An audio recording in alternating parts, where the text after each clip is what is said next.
அவங்களை 120 பேரை அழைத்தார். கர்த்தர் சொன்னார், நீங்க எருசலேமிலே வாக்குத்தத்தம் பண்ணுவது நிறைவேறுவதற்கு காத்திருங்கள் என்றார். 120 பேரு ஒரு வீட்டுல மேலறை வீட்டில் தங்கியவர்கள் ஜெபிக்க வேண்டும். ஜெபம் பண்றதுக்காக அங்க உட்கார்ந்து இருக்கிறாங்க. இவங்களுக்கு என்ன நடக்கும் என்று தெரியாது. ஆண்டவர் ஜெபம் பண்ண சொல்றாரு, அவங்களுக்கு ஜெபம் பண்றதுக்கு இடம் இல்ல. அவங்க தலைவருக்கே இடம் இல்லையே. நரிகளுக்கு குழிகளும் ஆகாயத்து பறவைகளுக்கு கூடுகளும் உண்டு, மனுஷகுமானுக்கு தலை சாய்க்க இடம் இல்லை. தலைவருக்கே இடம் இல்ல. தொண்டர்கள் எங்க போவாங்க? யோசிச்சு பார்த்தாங்க. அப்ப மார்க் சொன்னாரு, எங்க அம்மாவுக்கு சொந்தமான ஒரு வீடு இருக்கு, அந்த வீட்டு மாடியில நம்ம கொஞ்சம் பேர் தங்கி ஜெபம் பண்றதுக்கு இடம் இருக்கு. இதான் சொல்லியிருக்கணும், பைபிள்ல போடல, சொல்லியிருக்கணும். உடனே போய் அந்த அம்மாட்ட கேட்டாங்க, அம்மா நாங்கெல்லாம் சேர்ந்து ஜெபம் பண்ணணும், அதுக்கு மேல் அறையில ஒரு அந்த இடம் வேணும். வீட்டுல ஒரு பெரிய ஹால் இருக்கு, நம்ம எல்லாம் ஒரு 120 பேர் நம்ம கூடி ஜெபம் பண்ணலாம் சொல்லி அந்த அம்மா தன் வீட்டு மாடியை கொடுத்தாங்க. நாங்க போய் பார்த்துருக்கிறோம், நான் பாஸ்டர் எல்லாம் போய் பார்த்துருக்கிறோம். இன்னும் அந்த வீடு அப்படியே இருக்குது, அந்த ஹால் இருக்குது. அங்க அவர்கள் கூடி முதல்ல பரிசுத்த ஆவியானவர் இறங்கின இடம், மார்க்குவின் தாய்க்கு சொந்தமான வீடு. அங்க போய் இங்க உட்கார்ந்து இருக்கிறாங்க, ஜெபம் பண்ண போறாங்க. அவங்களுக்கு கர்த்தர் ஜெபம் பண்ண சொன்னாரு. ஆனா அதுக்கு பிறகு இந்த ஜெபத்துல என்ன நடக்கும், கர்த்தர் என்ன செய்ய போகிறார், ஒண்ணுமே தெரியாது. ஜெபம் பண்ண சொன்னா ஜெபம் பண்ண வர்றாங்க, இவங்களுக்கு தெரியாது. ஆனா கர்த்தருக்கு தெரியும்ல என்ன செய்ய போறோம்னு சொல்லி. இந்த 100 பேர் வர போறாங்க, நம்ம பரிசுத்த ஆவியில் நிரப்ப போகிறோம், இவர்கள் பலமடைய போகிறார்கள். பேதுரு எழும்பி பேச போகிறான். பேசின உடனே 3000 பேர் வந்துட போறாங்க. இந்த கூட்டம் முடிகிறதுக்குள்ள 120 3000 மாற போகிறார். இது பேதுருக்கு தெரியாது, மார்க்குக்கு தெரியாது, மார்க்குவின் தாய்க்கு தெரியாது, 120 பேருக்கும் தெரியாது. ஆனால் தேவனுக்கு தெரியும். இன்னைக்கு சாயந்தரம் இந்த கூட்டம் முடிகிறதுக்குள்ள இதனுடைய எண்ணிக்கை 3000 மாறிவிடும். அப்படின்னா கர்த்தர் முதல்ல என்ன சொல்லி இருக்கணும் தெரியுமா? நீங்க முதல்ல ஒரு 10,000 பேர் உட்கார்ற மாதிரி ஒரு கட்டடத்தை கட்டி, அப்புறம் அதுல நீங்க ஜெபம் பண்ணி காத்திருந்து ஜெபம் பண்ணுங்க. ஏன்னா பண்ணாதான் நான் உங்களை அபிஷேகம் பண்ணுவேன். இல்லாவிட்டால் ஒரு 10,000 பேர் வர போறாங்க, ஒரு 5000 பேர் அபிஷேகம் பண்ண போறாங்க கர்த்தர் சொல்லி இருக்கணும். கர்த்தர் சொல்லவில்லை. அவர்களை பார்த்து என்னமோ தெரியவில்லை. அந்த சீஷர்கள் யாருக்குமே கட்டடம் கட்டணும்னு சொல்லி கர்த்தர் பிளானே கொடுக்கல. என்னன்னு தெரியல. யோவான் இடத்திலும் கர்த்தர் சொல்லல, பேதுரு இடத்திலும் கர்த்தர் சொல்ல. ப்ளூ பிரிண்ட் கொடுத்தாரா? இந்த இடத்துல ஒரு பெரிய சர்ச் கட்டு, முன்னால ஒரு பெரிய ஸ்விம்மிங் பூல் கட்டு, இந்த பக்கத்துல இது சொன்னாரா? சொல்லவில்லை. இது நாம் கற்றுக்கொண்ட நவீன யுக்தி.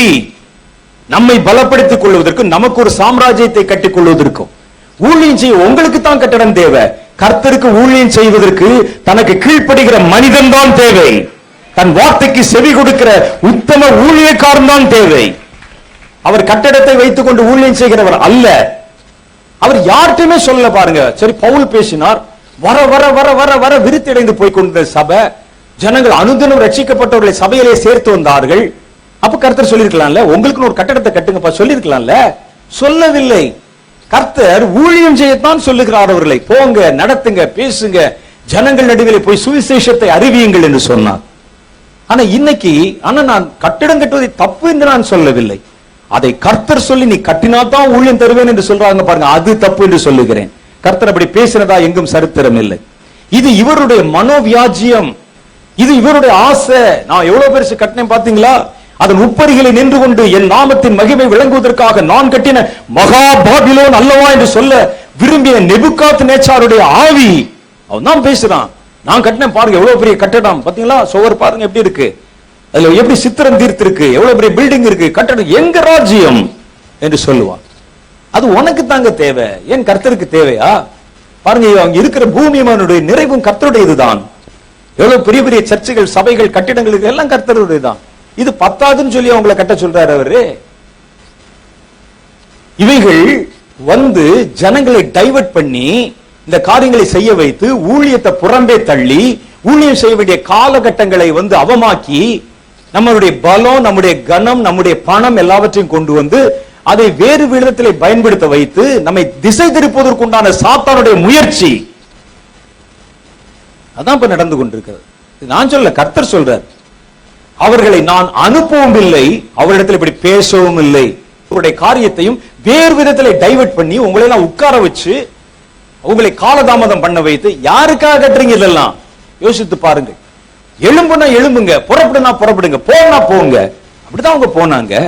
அவர்கள் எதை பற்றியும் யோசிக்கவில்லை, நாளைக்கு என்ன நடக்கும் யோசிக்கவில்லை. வலைகளை விட்டு பின்பற்றும்படிக்கு தொடர்ந்தாங்களாம். இவர்கள் அதற்கு ஏற்ற மாதிரி வசதிகளை ஏற்படுத்திக் கொண்டு தோட்டங்களை கட்டி, துறவுகளை கட்டி, கட்டிடங்களை கட்டி, அலுவலகங்களை கட்டி, ஆபீஸை கட்டி, ஆட்கள் அப்பாயின்மெண்ட் பண்ணிட்டு அப்புறம் ஊழியத்தை ஆரம்பிப்பாராம். இது எப்படி நடக்கும்? அது இந்த கடைசி காலத்துல இது சாத்தான் உங்களுக்குள்ளே கொண்டு வருகிற தந்திரம். எனக்கு 100% தெரியும். வேதத்தை கையில் வைத்துக் கொண்டு சொல்லுகிறேன். கர்த்தர் இப்படிப்பட்ட திட்டங்களை இந்த காலத்துல எவனிடத்திலும் பேசுவதில்லை. ஒருவன் தன் துணிகரத்தில் எப்படி பேசினால் அவன் கர்த்தருடைய வார்த்தை வியாபார பொருளை மாற்றுகிற திருடன் என்று பொருள். யாராருன்னா நமக்கு என்ன? அது தப்பு, பொய். ஆண்டு சொல்றாரு, நான் அவர்களை அனுப்பவும் இல்லை, அவரிடத்தில் இப்படி பேசவும் இல்லைன்னு சொல்றாரு. நான் கர்த்தருடைய ஊழியக்காரன், நீங்க எல்லாம் காணிக்க கொண்டு வந்து கொடுக்கறோம் சொன்னா எனக்கு என்ன ஆசை இல்லையா? வேண்டாம். கர்த்தர் விரும்பாத எதுவும் எங்களை தொட வேண்டாம். நாங்கள் கர்த்தருக்கு ஊழியம் செய்ய புறப்பட்டு வந்தவர்கள். காசு மேல பணத்து மேலையும் என்னுடைய நம்பிக்கை இல்லை. என்னை அழைத்தவர் உண்மையுள்ளவர். அவர் எங்களுக்கு என்ன செய்யணும்னு சொல்லி அவருக்கு தெரியும். என்ன போன்னு சொன்னா போ, வான்னு சொன்னா வா. ஆண்டவர்கிட்ட போய் நின்று கொண்டு நம்ம காரியங்களை சொல்லிக் கொண்டிருக்க கூடாது. கூப்பிட்டார் அவர் ஆண்டவர். வலையை விட்டு விட்டு என்னை பின்பற்றி வாருங்கள், நான் உங்களை மனுஷரை பிடிக்கிறவர்களாக்குவேன். அவ்வளவுதான்.